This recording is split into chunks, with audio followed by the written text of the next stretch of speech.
0 seconds. सभी का स्वागत है इस वीडियो में। और मैं अपनी सेक्सुअल फीलिंग के अबाउट बात करूंगा आज। तो बने रहे मेरे साथ। और कैसे सेक्सुअल फीलिंग को सेटिस्फाइज किया जाता है अगर कोई फीमेल पार्टनर या कोई मेल पार्टनर आपका ना हो तो। स्पेशली लड़कों के लिए ये बहुत मुश्किल हो जाता है, क्योंकि लड़कों की जो फीलिंग है वो बहुत ही इंटेंस होती है। कुछ विचार मन में आते ही उनकी फीलिंग सक्रिय हो जाती है, एक्टिव हो जाती है। और जो इरिक्शन होता है वो बहुत ही इंटेंस और बहुत ही क्विक होता है। जैसे ही आपके मन में विचार आएंगे वो सेक्सुअल फीलिंग आपके मन में आने लग जाती है। ऑन द अदर हैंड लड़कियों का बहुत ही अलग है। लड़कियों की फीलिंग्स थोड़ी सी इमोशन से ज़्यादा जगती है। आप मेरी कोई सेक्सुअल हिस्ट्री नहीं रही है किसी लड़की के साथ। ज़रूर कुछ यंग एज में टच हुए थे, physical touch, but it wasn't actual sex. सिर्फ टच ही था, रियल सेक्स उनके साथ नहीं हुआ। हाँ, फिंगरिंग वगैरह। और वो भी मेरी 12, 13, 15 की उम्र में, करीबन 15-16 का रहा होगा। तो उस एज में अब एक ही मात्र ऑप्शन रह जाता है जिनके पास फीमेल पार्टनर नहीं है, वो है अपनी मैस्टरबेशन से जो फीलिंग है उसको सेटिस्फाइज करे। तो मैं अपना बताता हूँ। मैस्टरबेशन की जो फीलिंग होती है, जो मैस्टरबेशन की इच्छा होती है और फिर हम मैस्टरबेशन करते हैं, वो किस एज में ज़्यादा होती है। अभी तक मेरा जो एज है वो 30 है। और जब मैं शायद 13-14 का रहा था, उस टाइम से मेरी जो मैस्टरबेशन की फीलिंग बहुत ज़्यादा होने लगी थी। और ये कोई ऐसा नहीं कि सेक्सुअल बातें किसी से की। उन दिनों में फ़ोन भी नहीं होता था, तो बस मन में कभी विचार आने लगते थे और सेक्सुअल फीलिंग तो अपने आप ही डेवलप होने लगती। जैसे जैसे आप प्यूबर्टी हिट करते हैं, प्यूबर्टी में आपको इरेक्शन अपने आप ही होने लगता है। कभी कभी तो उसके थॉट ना आए तभी, बट जनरली सेक्सुअल थॉट आते हैं तभी इरेक्शंस फीलिंग होती है। तो मेरा उन दिनों का अगर मैं बताऊं तो मुझे बहुत ज़्यादा फीलिंग आती थी। बट आज के टाइम पे मैं सुन रहा हूँ लोग दिन में 2 बार 3 बार। और एक अमेरिकन से पर्सन जो शायद 18 बता रहा था उसकी एज, एक वीडियो में वो तो कह रहा था कि 30 बार दिन में मैस्टरबेशन करता है, जो कि थोड़ा सा यकीनन झूठ ही लगता है। इस पे कैसे विश्वास कर सकते हैं कोई 30 बार एक दिन में मैस्टरबेशन कर सकता हो। छोड़िए उसकी बात, झूठ भी काफ़ी लोग बोलते हैं, लेकिन इतना ज़रूर है कि आज के टाइम में मैस्टरबेशन बहुत ज़्यादा कॉमन हो गया है कंपेरेटिवली पास्ट। क्योंकि अब आपके पास फ़ोन है, हर कोई पोर्न देख लेता है, हर कोई लड़कियों से कनेक्ट हो जाता है रैंडमली, स्ट्रेंजर लड़कों लड़कियों से, और वीडियो कॉल पे बातें होती है। तो वो भी एक मैस्टरबेशन एक्ट ही है। जब आप वीडियो कॉल पे बात करेंगे और अपने प्राइवेट पार्ट्स को एक्सपोज करेंगे ऑन वीडियो कॉल, तो वहाँ पे आपका मैस्टरबेशन होता है।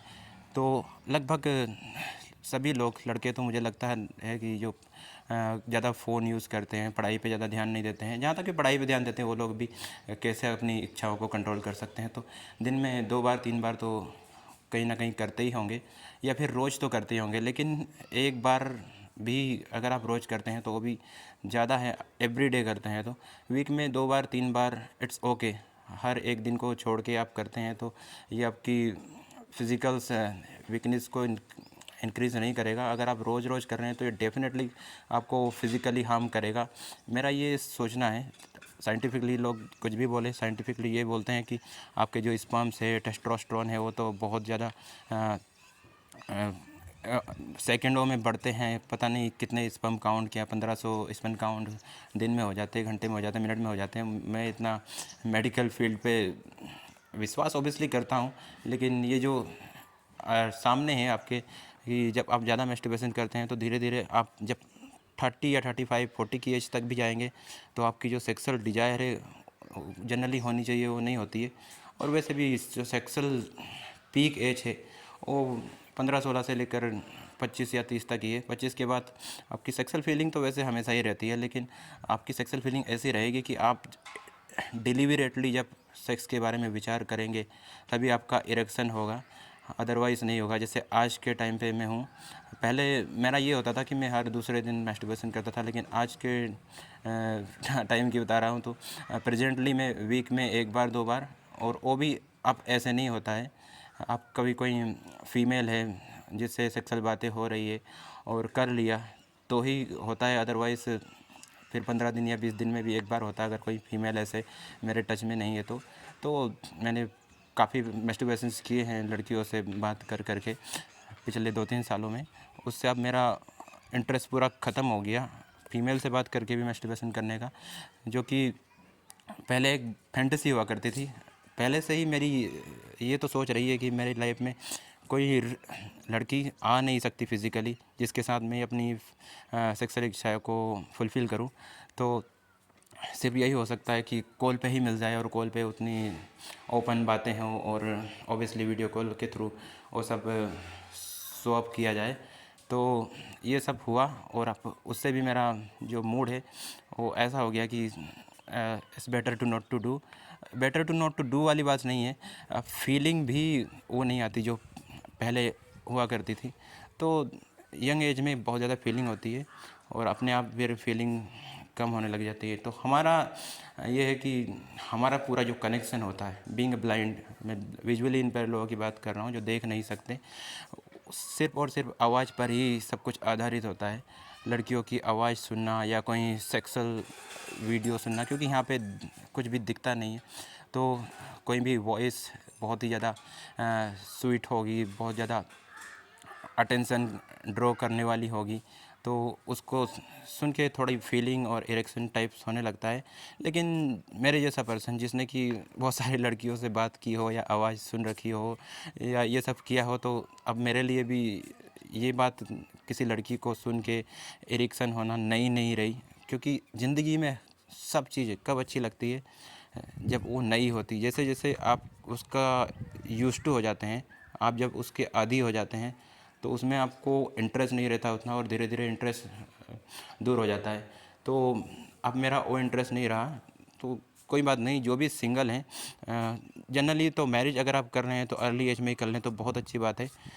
20-25 की एज में, चाहे लड़का हो या लड़की, उसमें ज़्यादा चांसेस ये रहेगा कि जो लड़की आपको वर्जिन मिलेगी या लड़का आपको बैचलर मिलेगा जिसने कभी किसी के साथ फिज़िकल रिलेशंस ना किए हो। हाई पॉसिबिलिटी, हालांकि करने वाले तो 14-15 की एज में भी कर लेते हैं फिज़िकली भी, बट जब आप 30 की एज में मैरिज करते हैं तो वहाँ पे तो पॉसिबिलिटी ऑलमोस्ट ज़ीरो हो जाती है कि आपको जो पार्टनर मिलेगा वो ऐसा होगा जिसने कभी किसी के साथ फिज़िकल रिलेशंस इस्टेब्लिश नहीं किए। तो सही है कि आप अपनी पीक जो है उसका यूज़ करें। और obviously sex is really pleasurable physical act as well as mental peace, जो आपको प्लेजर मिलता है बहुत ही स्वीट होता है मेंटली भी। और फिज़िकल तो ठीक है, जो भी है फिज़िकल मैस्टरबेशन से भी हो जाता है, लेकिन मेंटल जो इमोशंस और मेंटल जो फीलिंग जो पूरी क्रिएट होती है लड़कियों से आप जब इंटीमेट होते हैं फिज़िकली, तो उसकी बात बहुत नेक्स्ट लेवल की होती है।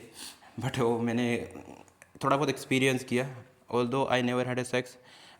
लेकिन जिन लड़कियों के साथ मैंने 2-3 लड़कियों का ऐसा रहा है व्हेन आई वाज 14-15, तो I had a really open physical touch, like I did fingering as I said already in this conversation। हाँ, तो यही है कि ये अभी तक मेरा रहा है। बट प्यार हर किसी को चाहिए, बात सिर्फ सेक्स की ही नहीं होती। तो वो इमोशंस जो हैं वो अभी भी मन में होते हैं कि कोई होनी चाहिए, चाहे सेक्स फिज़िकली हो ना हो, लेकिन जो एक आपके बीच बॉन्डिंग होती है इमोशनल, वो किसी के साथ नहीं। आप ऑलवेज आप अपने आप को सॉलिट्यूड में महसूस करते हैं, अकेलेपन में। तो ये चीज़ अब मेरे जैसे लोगों की होगी। और अब मेरे को दुख ज़्यादा इतना नहीं होता, पहले बहुत ज़्यादा दुख होता था इस बात का कि मेरी मैरिज नहीं हो सकती और सेक्स भी नहीं होगा। ऑब्वियसली मैरिज में ही सेक्स पॉसिबिलिटी होती है, स्पेशली पर्सन लाइक मी, मेरे जैसे लोगों के लिए। क्योंकि मेरा ज़्यादा बाहर जाना आना या फिर किसी भी लड़कियों से कांटेक्ट में आना फिज़िकली इज़ नियरली इम्पॉसिबल। मैं जहाँ पर रह रहा हूँ वहाँ पे ऐसा संभव ही नहीं है कि पहली बात तो ऐसी लड़कियाँ नहीं है आसपास में, और मेरा फिर बाहर जाना भी नहीं हो पाता है। तो फ़ोन पे तो जितना मैं किसी को भी परसुएट करूँ या फिर they might be attract on their own towards me, ये भी होता है। ऐसा कुछ नहीं कि मैं सिर्फ परसुएट ही करता हूँ, वो अपने आप भी मेरी इवन वो ये जान के भी मैं ब्लाइंड हूँ फिर भी वो अट्रैक्ट होती हैं और मेरे को एक लड़की मिली, करीबन 2 साल हो गए अब, तो उसकी मैरिज भी हो गई, तो उससे बहुत ही ज़्यादा it was kind of love. जबकि ऐसा लव मुझे फिज़िकली जिनके साथ मैंने फिज़िकल टच किए उनके साथ भी फील नहीं हुआ। ऐसा प्यार उस ऑनलाइन लड़की से मेरे को फील हुआ, और उसके बाद कुछ नहीं हो सका, तो और भी हार्ट ब्रेकिंग स्टोरी हो गई। और अब जो मेरा सोचना समझना था लड़कियों के प्रति, वो पूरी तरह बदल गया।